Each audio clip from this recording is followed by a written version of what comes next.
Hello बच्चों, कैसे आप सब। आशा करता हूँ कि आप लोग बहुत अच्छे होंगे, मजे में होंगे और अपनी पढ़ाई में जोर शोर से लगे होंगे।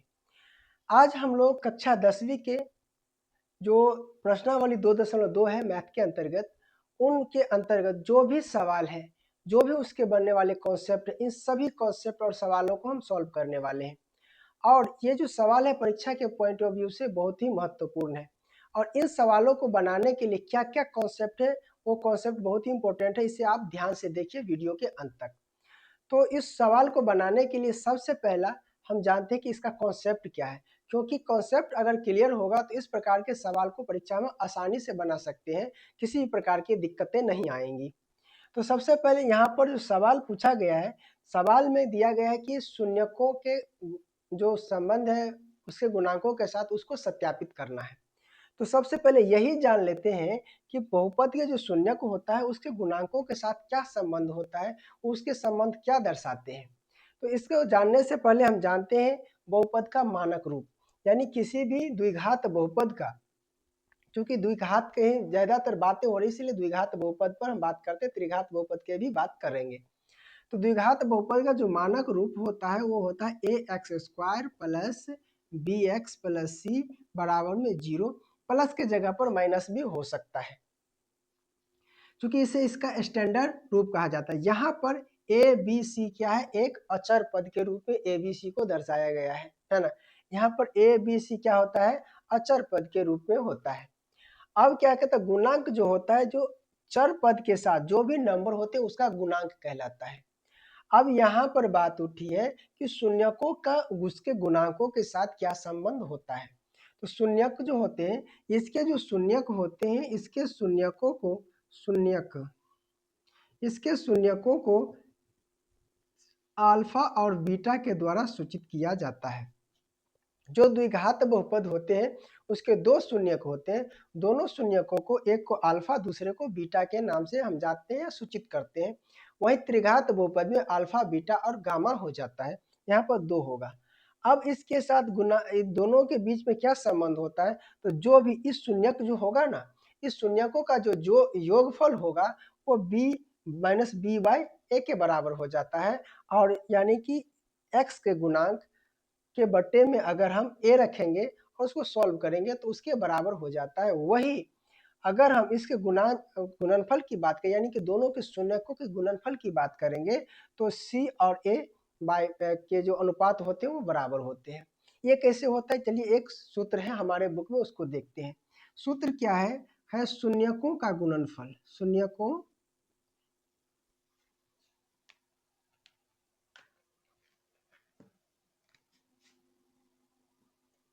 शून्यकों का योगफल पहले जान लेते हैं। योगफल, शून्यकों का योगफल की बात करें तो इसे अल्फा प्लस बीटा बराबर दर्शाया गया है, ये होता है माइनस बी बाई ए। वहीं शून्यकों का योगफल के गुणनफल इसको अगर बात करें अल्फा इंटू बीटा बराबर होता है सी बाई ए। ये क्या होता है, यानी कि इसके शून्यकों को जोड़ेंगे तो b माइनस बी बाई ए के बराबर हो जाएगा, और इसके शून्यकों का जब हम गुणनफल करेंगे तो c बाई ए के ये क्या हो जाता है, बराबर हो जाता है। यही हमारा सवाल कहता है कि आप इसके शून्यक निकालिए और शून्यकों के बीच ये जो संबंध है उसको स्थापित करके हमें दिखाइए, क्या सच में ऐसा होता है या नहीं होता है। तो ये दोनों एक क्या फॉर्मूला है, इसे फॉर्मूला को आप याद रखिए, परीक्षा के पॉइंट ऑफ व्यू से काफी महत्वपूर्ण है। ये ऑब्जेक्टिव के साथ साथ 2 नंबर के क्वेश्चन में भी पूछे जाते हैं, या ऑब्जेक्टिव में ऐसे पूछ लिए जाएंगे आपसे कि बताइए कि शून्यकों का जो योगफल होता है वो क्या होता है, या अल्फा प्लस बीटा का जो वैल्यू होता है वो क्या होता है, या शून्यकों का जो गुणनफल होता है वो क्या होता है, या नहीं तो अल्फा इंटू बीटा बराबर क्या होता है। ये तो ये ऑब्जेक्टिव के लिए बहुत ही महत्वपूर्ण होता है। इससे संबंधित जो भी हमने पढ़ा है 2.1 और उसके जो बेसिक कॉन्सेप्ट है हमने इससे पहले वाले वीडियो में बता चुके हैं। अगर वो वीडियो नहीं देखे तो उसे आप अवश्य देखिए, उससे बहुत सारे आपको जानकारी मिलेगी। तो चलिए चलते हैं अपने बुक पर। एक्सरसाइज 2.2 है। 2.2 में सवाल क्या कह रहा है, सवाल यहाँ पर है निम्न द्विघात बहुपद के शून्यक ज्ञात कीजिए और शून्यकों तथा गुणनफलों के बीच संबंध की सत्यता की जांच कीजिए। यानी कि सबसे पहले एक द्विघात समीकरण बहुपद दिया गया है, उसके दो शून्यक निकालने हैं। उन शून्यकों को हमें इस फॉर्मूला पर प्रूफ करके दिखाना है क्या सच में ऐसा होता है कि नहीं होता है। तो सबसे पहला सवाल इसमें दिया, पहला बहुपद है एक्स स्क्वायर माइनस में 2x माइनस में 8, ये क्या है? बहुपद है। अब इन बहुपद को शून्यक निकालना है। शून्यक निकालने के लिए सबसे पहले देखा जाता है मिडिल टर्म को। मिडिल टर्म को दो ऐसे भागों में बांटना है कि जोड़ या घटा करके बीच वाला आए और गुना करके लास्ट वाला आए। अब इसको करने के लिए क्या किया जाता है कि फर्स्ट टर्म होता है ना, उसके एक्स स्क्वायर के जो गुणांक होते हैं गुना किया जाता है। इसको निकालने के लिए एक ट्रिक बताते हैं आपको। तो इसको गुना कीजिए, यहाँ कुछ नहीं तो 1 है और यहाँ पर क्या है 8। 1 और 8 को गुना करेंगे तो 8 आएगा। 1 और 8 इसको हम कर लेते हैं क्या कहते हैं, फैक्टराइज कर लेते हैं। 2 से कितना हो जाएगा, 2 से करेंगे तो 4 हो जाएगा, 2 से करेंगे तो फिर से 2 हो जाएगा, यानी 2 2 2।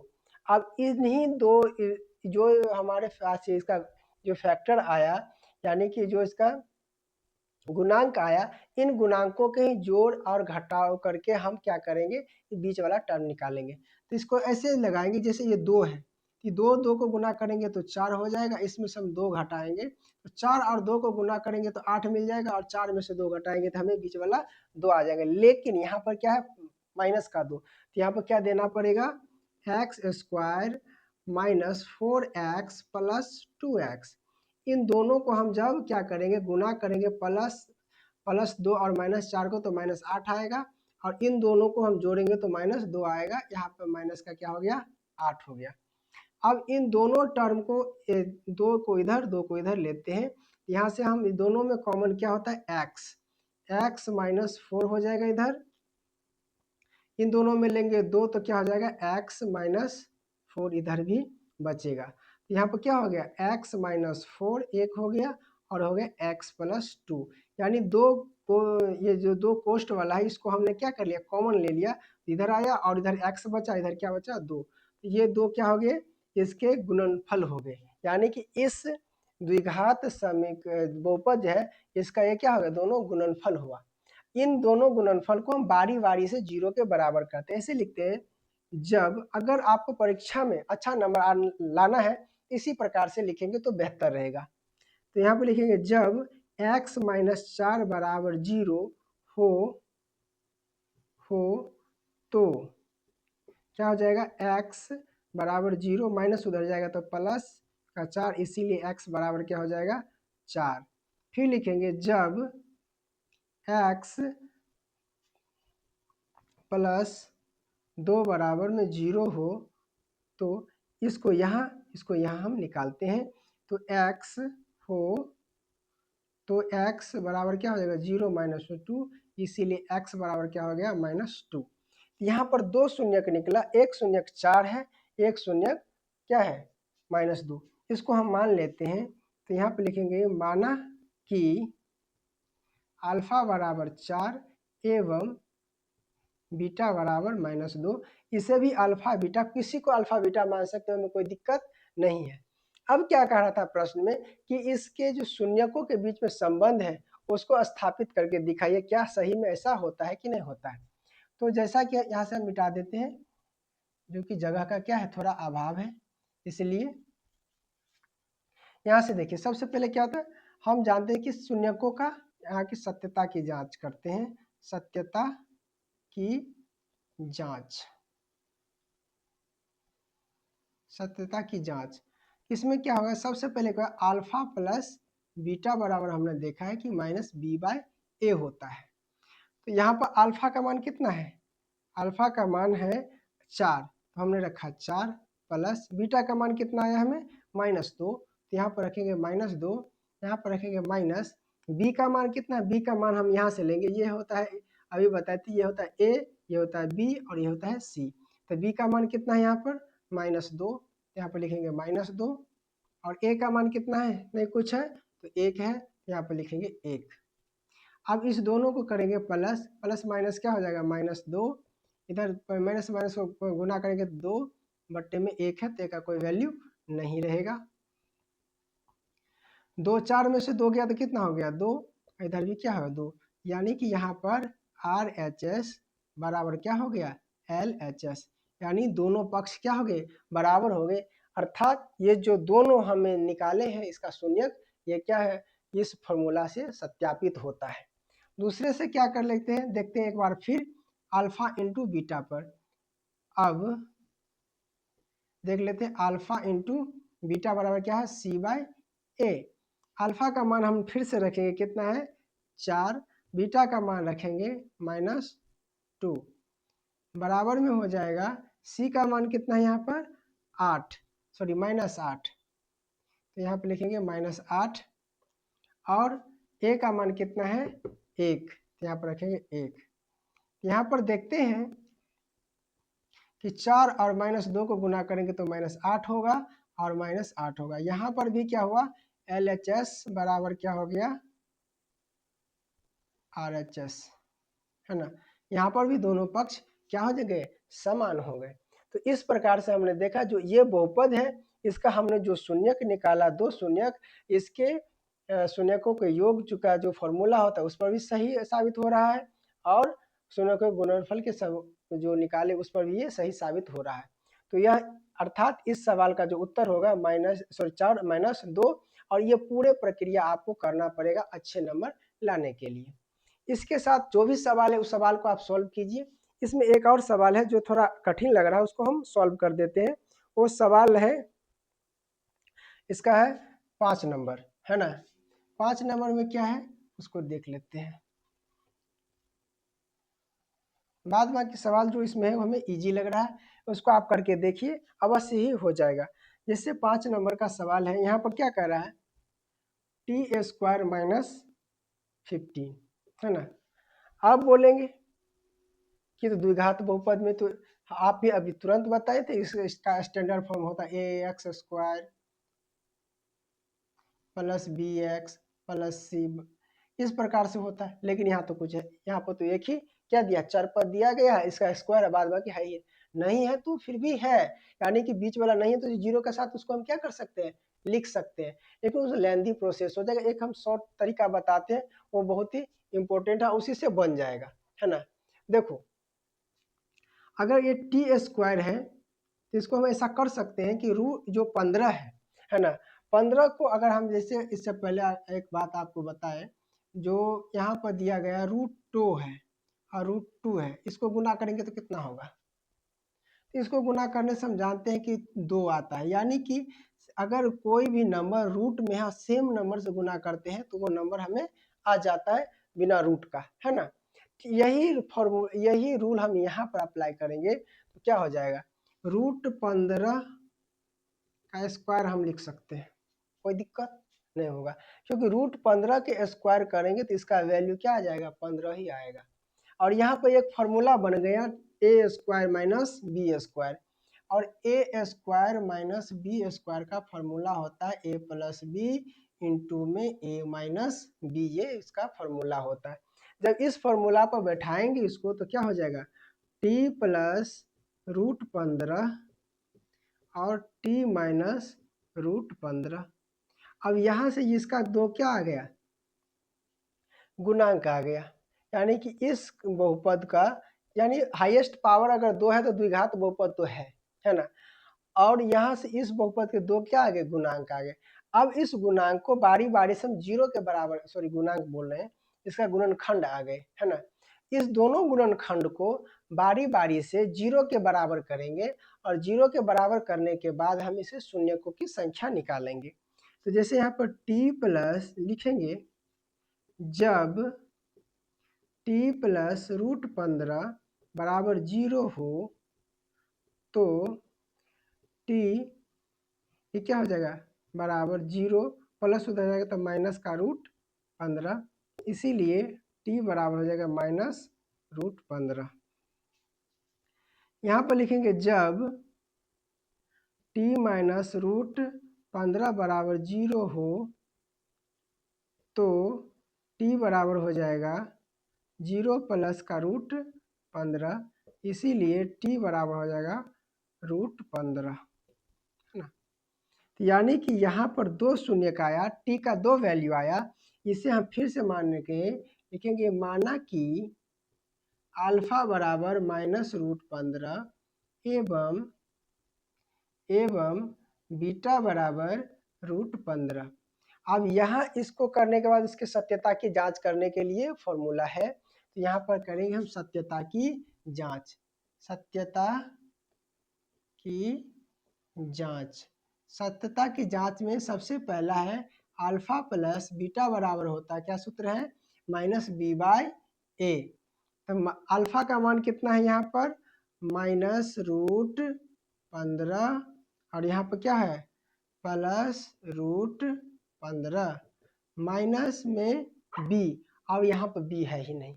अभी क्या बात है, इसको हमेशा लिख सकते हैं t² + 0t - 15। कोई दिक्कत होगा, कोई दिक्कत नहीं होगा, क्योंकि t से गुना करने के बाद कोई प्रभाव इस पर नहीं पड़ने वाला है। तो यहाँ पर हम इस प्रकार से कर सकते हैं कि b का मान कितना है 0 और a का मान कितना है 1, t के साथ कितना 1, तो यहाँ लिखेंगे 1 प्लस का √15 और माइनस का √15 दोनों घट के क्या हो जाएगा 0, इधर हो जाएगा 0। यहाँ से होगा क्या RHS बराबर LHS, यहाँ पर लिख सकते हैं LHS बराबर RHS, दोनों पक्ष क्या है बराबर, यानी कि दोनों शून्य के हमारे सही है। उसके बाद है अल्फा इंटू बीटा बराबर होता है C/A। तो अल्फा इंटू बीटा यह है -15 -√15, और क्या हो जाएगा √15। इसको क्या करें c का मान कितना है -15, तो यहाँ पर लिखेंगे -15। a का मान कितना है 1, यहाँ लिखेंगे 1। रूट से क्या होता है कैंसिल हो जाता है, तब बचेगा कितना √15, इधर भी बचेगा क्या हो जाएगा रूट कैंसिल हो जाएगा, बचेगा -15, इधर -15। यहाँ भी क्या हो गया LHS बराबर हो गया किसके RHS के, यानी कि ये भी दोनों पक्ष समान है। तो ये प्रकार से हमें शून्यकों के गुणांकों के बीच में संबंध स्थापित करना था। तो इस प्रकार से इस सवाल को हम सॉल्व करते हैं।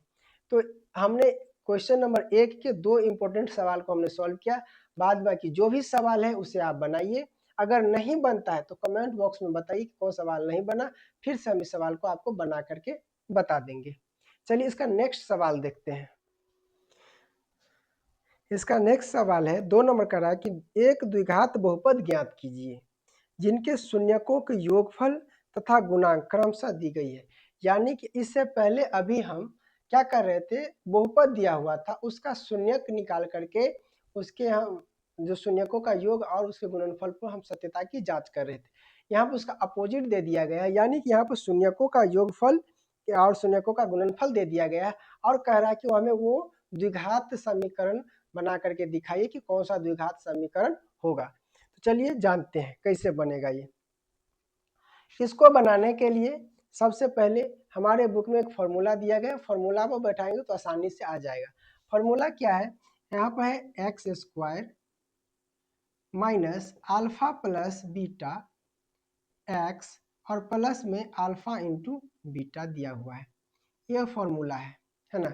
इस फॉर्मूला पर आप बैठाएंगे तो इसके अंतर्गत जो भी सवाल है आसानी से हो जाएगा, कोई दिक्कत नहीं होगा। तो पहला सवाल इसमें क्या था, पहला सवाल है 2 का पहला, यानी कि सवाल नंबर क्वेश्चन नंबर 2 का पहला कह रहा है क्या है शून्यकों का योग, यानी कि अल्फा प्लस, प्रश्न से यहाँ पे लिखेंगे हम लोग, प्रश्न से अल्फा प्लस बीटा बराबर दिया गया है 1/4 और अल्फा इंटू बीटा यानी शून्यकों का गुणनफल दिया गया है हमें -1। अब इससे हमें बनाना है क्या बहुपद, द्विघात बहुपद। यहाँ पर लिखेंगे अभीष्ट बहुपद बराबर क्या हो जाएगा, यही फॉर्मूला यहाँ पर लिख देंगे x² minus alpha plus beta x plus alpha into beta. बस इसका वैल्यू यहाँ पर हम पुट कर देंगे, वो हमारा आंसर हो जाएगा। तो यहाँ पर लिखेंगे x² minus alpha plus beta के जगह पर कितना दिया गया 1/4, यहाँ पर लिखेंगे x, और अल्फा इंटू बीटा पर दिया गया -1। यहाँ से हो जाएगा एक्स स्क्वायर, गुना करेंगे तो -1/4x, इसको गुना करेंगे तो -1। अब यहाँ पर हो गया बट्टा का लोचा। बट्टा में भी रहेगा तो कोई दिक्कत नहीं, अगर बट्टे को हटाना है, बाय में कुछ नहीं रखना है, तो उसके लिए क्या, जो भी बट्टा आता है उसका एलसीएम लीजिए और उस एलसीएम से सभी पार्ट को गुना कर दीजिए, उसका बट्टा हट जाएगा। यहाँ पर 4 है, 4 का एलसीएम क्या होगा, 4 होगा। यहाँ पर लिखेंगे यहाँ 4 से प्रत्येक पद को गुना करने पर 4 क्यों, क्योंकि नीचे में जो भी रहेगा उसका हम एलसीएम लेंगे, है ना। अगर दो नंबर के बीच में बट्टा हो तो दोनों का एलसीएम से इसको हम क्या करते, गुना करते। यहाँ पर क्या हो जाएगा 4x², इसको गुना करेंगे 4 इंटू 1/4x, इसको करेंगे -1 इंटू 4, तो क्या हो गया 4x², 4 4 कट गया तो यह बचा x और इधर बचा -4। यही क्या हो जाएगा इसका आंसर, यानी कि जो ये हमें दिया गया है शून्यकों का योग और शून्यकों के गुणनफल, उसके अकॉर्डिंग ये क्या हो जाएगा, द्विघात बहुपद बन के आएगा। इस द्विघात बहुपद का ये होगा और इसका ये होगा, आपस में एक दूसरे का क्या है, बराबर है। इसमें एक और सवाल को देख लेते हैं, फिर जो सवाल बचेगा उसे आप बना करके लाएंगे। इसका एक 5 नंबर सवाल इसका भी देख लेते हैं। 5 नंबर सवाल क्या कह रहा है, क्योंकि इसमें दोनों बट्टे हैं इसीलिए हम बता दे रहे हैं। इसमें 5 क्या है, 5 नंबर सवाल है, अल्फा प्लस बीटा बराबर, प्रश्न से यहाँ पर लिखेंगे, प्रश्न से अल्फा प्लस बीटा बराबर है -1/4 और अल्फा इंटू बीटा बराबर है 1/4, ये सवाल दिया गया है। तो इसको बनाने के लिए क्या करेंगे, यही फॉर्मूला का लिखेंगे। यहाँ पर लिखेंगे अभीष्ट, अभीष्ट मतलब जो हमें निकालना है, अभीष्ट बहुपद, अभीष्ट बहुपद बराबर हो जाएगा x² minus alpha plus beta x plus में अल्फा इंटू बीटा, ये फॉर्मूला होता है। अगर यहाँ पर रखेंगे तो क्या हो जाएगा x² minus alpha plus beta क्या है -1/4, इसका x, और यहाँ पर क्या है अल्फा इंटू बीटा बराबर, अल्फा इंटू बीटा बराबर कितना है 1/4। तो यहाँ पर करेंगे तो हो जाएगा x² माइनस, यहाँ पर माइनस था ना, हाँ माइनस का, तो माइनस माइनस मिलकर क्या हो जाएगा प्लस, इसको हो जाएगा 1/4x, यहाँ पर हो जाएगा 1/4। यहाँ पर भी बट्टा है, बट्टा हटाने के लिए क्या बोले, दोनों का एलसीएम निकालना है, उस एलसीएम से हमें गुना करना है। तो 4 और 4 का एलसीएम निकालेंगे तो फिर भी 4 ही होता है। तो यहाँ पर लिखेंगे यहाँ प्रत्येक पद को 4 से गुना करने पर, प्रत्येक पद को 4 से गुना करेंगे तो क्या हो जाएगा 4x² प्लस 4 गुना 1/4x प्लस 4 गुना 1/4, 4 को 4 से कट जाएगा, ये 4 इससे कट जाएगा, यहाँ बचा 4x² प्लस 1x प्लस में 1, तो ये 1 के साथ x नहीं रखता है, x का तो 1 नहीं रहेगा, ये द्विघात बहुपद बन के आएगा, यही हो जाएगा आंसर। तो इस चैप्टर में हमने दो सवाल को प्रत्येक दोनों में से दो सवाल को हमने सॉल्व किया। बाद बाकी जो सवाल बचते हैं उसे आप सॉल्व कीजिए, ये आपके HW यानी होमवर्क के रूप में है। और हमें कमेंट में बताइए कि कौन कौन से सवाल बनाने में आपको कठिनाई हुई और कौन कौन सवाल आसानी से बन गया, और उसका आंसर भी जरूर लिखिएगा। तो मिलते हैं अगले वीडियो में, तब तक के लिए जय हिंद।